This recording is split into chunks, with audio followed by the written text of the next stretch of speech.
নমস্কাৰ বন্ধু বান্ধৱীসকল, আপোনালোকক প্ৰফেশ্যন আছাম ইউটিউব চেনেলৰ পৰা স্বাগতম জনাইছোঁ। তো বন্ধুসকল, আপোনালোকৰ কাৰণে এটা ভাল খবৰটো হ'ল যে IASST Guwahati recruitment 2021 3 associate professor vacancy. তো বন্ধুসকল, আপোনালোকৰ কাৰণে institute of advance study in science and টেকনলজিৰ পৰা 3টা এছ'চিয়েট প্ৰফেচৰৰ ভেকেঞ্চি ওলাইছে। তো বন্ধুসকল, আপোনালোকে এইটো কেনেকুৱা কোৱালিফিকেশ্যন হ'লে এলিজিবল হ'ব আৰু কেতিয়া এইটো এপ্লাই কৰাৰ লাষ্ট ডেট হয় আৰু কেনেকুৱাকৈ কৰিব লাগিব এপ্লাই, আপোনালোকে ভিডিঅ'টো স্কিপ নকৰাকৈ একেলগে চাই থাকিব। আৰু আপোনালোকৰ পোষ্টকেইটা কি বিভাগত ভাগ কৰাই দিয়া আছে, তো আপোনালোকৰ সন্মুখত মই ডিটেইলছকৈ কৈ আছোঁ। আৰু আপোনালোকৰ ওচৰত এটা ৰিকুৱেষ্ট কি, আপুনি যদি প্ৰফেশ্যন আছাম ইউটিউব চেনেলটো নতুন হৈ থাকে তেনেহ'লে চেনেলটো ছাবস্ক্ৰাইব কৰি বেল আইকনত প্ৰেছ কৰি ৰাখিব, কিয়নো এনেকুৱা নতুন নতুন জব আপডেট ৰেগুলাৰলি পাই থাকিবলৈ। তো চাই থাকক ভিডিঅ'টো স্কিপ নকৰাকৈ একেলগে। Institute of advance study in science and technology IASST last date 11/11/2021 2021 চনৰ নৱেম্বৰৰ 11 তাৰিখলৈ এপ্লাই কৰাৰ last date. Institute of advance study in science and technology has released an employment notification for the recruitment of 3 associate professor vacancy in the life science division IASST Guwahati. Interested and eligible candidates may apply online here. যদি আপুনি এটা কাৰণে interested আৰু eligible হয় তেনেহ'লে online যোগেদি এপ্লাইটো কৰিব পাৰে। এছ'চিয়েট প্ৰফেচৰৰ টুৰ কাৰণে পোষ্ট সংখ্যা এটা, OBC NCLৰ কাৰণে এটা পোষ্ট, আৰু পে লেভেল আপোনালোকৰ চেলাৰিটো হ'ব 13,000ৰ পৰা ষ্টাৰ্ট হ'ব। আপোনালোকৰ 13,000ৰ পৰা ষ্টাৰ্ট হৈ আপোনালোকৰ বাঢ়ি গৈয়ে থাকিব। এছেঞ্চিয়েল কোৱালিফিকেশ্যন লাগিব, মাষ্টাৰ ডিগ্ৰী লাগিব, জুলজি, লাইফ চায়েন্স, এণ্টমলজি। আপোনালোকৰ মুঠ কথা আপোনালোকৰ ছায়েন্সৰ পৰা মাষ্টাৰ ডিগ্ৰী কমপ্লিট কৰা থকা বোলে, এক্সপিৰিয়েঞ্চ মিনিমাম 10 years এক্সপিৰিয়েঞ্চ থকা হ'ব লাগিব। তো আপোনালোকৰ PhD টিচাৰ লাগিব, আপোনালোকৰ PhD থকা হ'ব লাগিব। Desirable hands on experience on cultivation rearing of MUGM silkworm and ইকি। তো বন্ধুসকল, এজ লিমিটটো দিছে 50 years। SC ST OBCৰ কাৰণে কিছু ৰিলেক্সেশ্যন কৰি দিয়া আছে।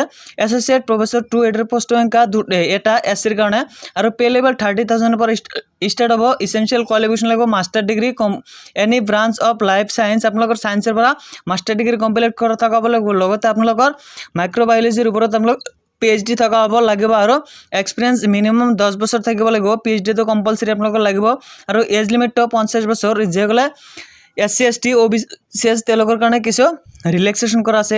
এছ'চিয়েট প্ৰফেচৰৰ পোষ্ট সংখ্যা এটা ইয়েৰৰ কাৰণে এইটো 12,000ৰ পৰা ষ্টাৰ্ট হ'ব। চেলাৰী কোৱালিফিকেশ্যন লাগিব, মাষ্টাৰ ডিগ্ৰী ইন ফাৰ্মাকলজি। আপোনালোকৰ মুঠ কথা ছায়েন্সৰ পৰা থকা হ'ব লাগিব, PhD থকা হ'ব লাগিব, আৰু লগতে এক্সপিৰিয়েঞ্চ মিনিমাম 8 বছৰ থকা হ'ব লাগিব। ডিজাৰেবল আপোনালোকৰ এজ লিমিটটো লাগিব 50 বছৰ। 50 বছৰ ওপৰত হ'লে নহ'ব। SC ST OBCৰ কাৰণে কিছুমান ৰিলেক্সেশ্যন কৰি দিয়া আছে। এপ্লিকেশ্যন ফিজ লাগিব 1,000, আপোনালোকৰ এপ্লিকেশ্যন ফিজ লাগিব। আৰু আপোনালোকৰ mode of payment online only, online যোগেদি আপোনালোকে কৰিব পাৰিব। বেংক একাউণ্টত আপোনালোকৰ বেংক ডিটেইলছ দিয়া আছে ইয়াত। Bank name of account holder, institute of advance study in science and technology, এইটো আপোনালোকৰ bank name, bank of Baroda, branch name Betkuchi, account number 634601 401536, এইটো একাউণ্ট নম্বৰ। আৰু IFSC কোড BAR B0VJBETK, আৰু MICR কোড 7810120015। আৰু how to apply, আপোনালোকে কেনেকুৱাকৈ apply কৰিব, আপোনালোকে এটা কথা মনত ৰাখিব, the payment receipt, proof of payment, আপোনালোকে পে'মেণ্ট ৰিচিপ্টখিনি আপোনালোকে ৰাখি থ'ব। হাউ টু এপ্লাই, প্ৰথমতে আপোনালোকৰ IASST ৰিক্ৰুটমেণ্ট পৰ্টেল আছে সেইটোত আপোনালোকে যাব লাগিব। অনলাইন এপ্লিকেশ্যন কমপ্লিট কৰিব লাগিব, ৰেজিষ্ট্ৰেশ্যন প্ৰচেছখিনি। তাৰপিছত অনলাইন এপ্লিকেশ্যন লগ ইন কৰিব। তাৰপিছত পাৰ্চনেল এণ্ড এডুকেশ্যনেল ডিটেইলছ আপোনালোকে আপলোড কৰি দিব ডকুমেণ্টছখিনি। Payment of application fees as per category and submit the form. লাষ্টত আপোনালোকৰ ছাবমিট কৰিব লাগিব। কেটাগৰী ৱাইজ আপোনালোকে পে'মেণ্ট ফিজটো দিব লাগিব। প্ৰিণ্ট আউট লাষ্টত এটা ৰাখি দিব। তো বন্ধুসকল, এইটো লাষ্ট ডেট হ'ল 11 নৱেম্বৰ 2021 চনৰ। তো আজিলৈকে ইমানে। নেক্সট ভিডিঅ'ত লগ পাম। ভিডিঅ'টো যদি ভাল লাগে তেনেহ'লে এটা লাইক কৰিব, এটা কমেণ্ট কৰিব, আৰু শ্বেয়াৰ কৰি বন্ধু বান্ধৱীসকলক জনাই দিব। আজিলৈকে ইমানে। নেক্সট ভিডিঅ'ত লগ পাম। ভিডিঅ'টো চোৱাৰ বাবে সকলোকে ধন্যবাদ জ্ঞাপন কৰিছোঁ।